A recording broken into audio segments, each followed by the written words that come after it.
Welcome back. Now, a portion of private land in Camperdown, KwaZulu-Natal, has apparently been illegally sold by some scammers. Now, victims claim to have paid between 50 to 80,000 rand for plots. The owners have taken the matter to court, and now private security and police are demolishing structures. eNCA senior reporter DasenThathiah is in Camperdown with the very latest. And good to have you back, colleague, because we really need to get to the context of this story. What exactly happened? Tabelo, well, it is a land dispute, and you know that's always an emotional issue. And I just want to show you what's around me at the moment. So there are a number of police officials, there are private security teams as well that have come here to this particular spot in Camperdown. And just a short while ago, there was a confrontation between those that had paid for this land and the teams that had come here to demolish the structures that had been erected.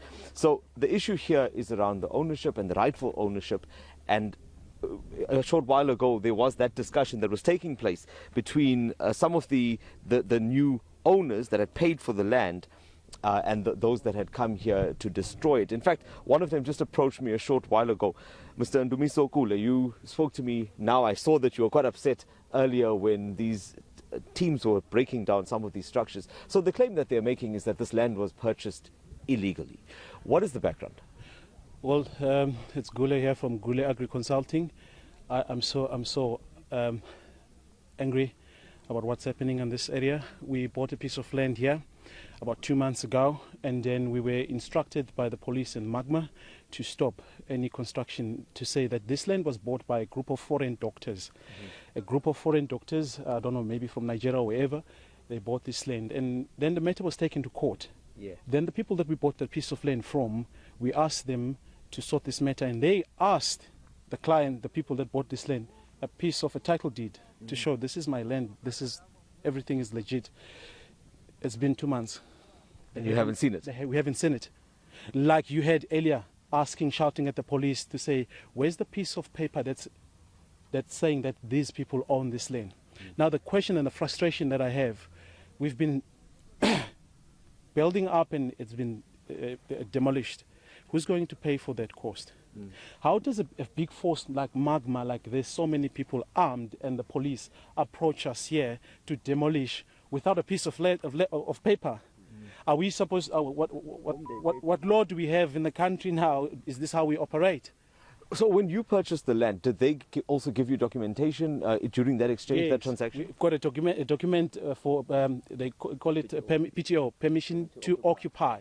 So now, if they've got a problem with the sellers of this land or the beneficiaries of this land, they must take the fight to them, not us as clients, as buyers that have bought here. It is so wrong. Because now what will happen? We started building, what if something happens tonight? The other day, my property, they cut the fence in pieces. Who's going to pay for that?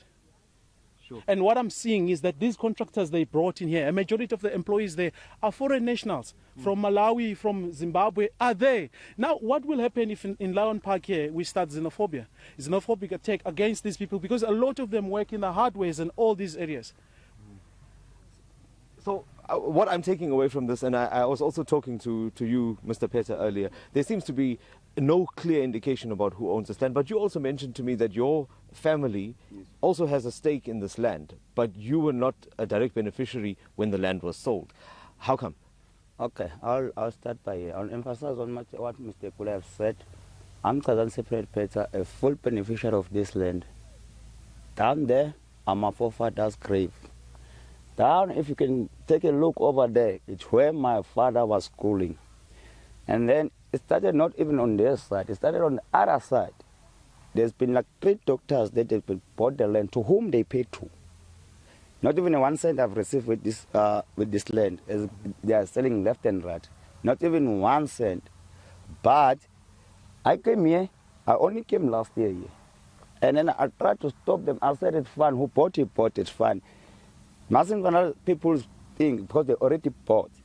But now there are those 3 doctors that they said they bought this land, to whom they pay to. I really don't know. What they are aim to come is to build over, because this land, when it comes starting from back to trust and stuff, the trust must come and explain what is happening and stuff.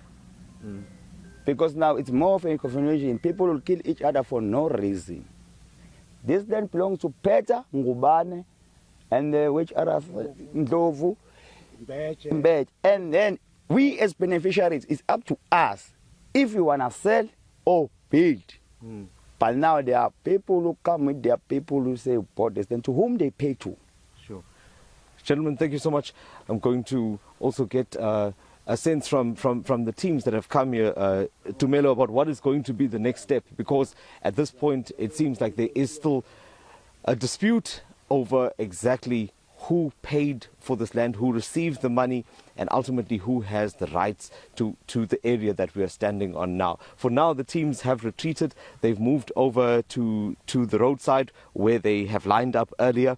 You would have heard earlier that one of the requests was that they come with the requisite court order to make sure that they are able to then carry out that court order as requested by the court. That would be the next step. For now, they are regrouping closer to the road.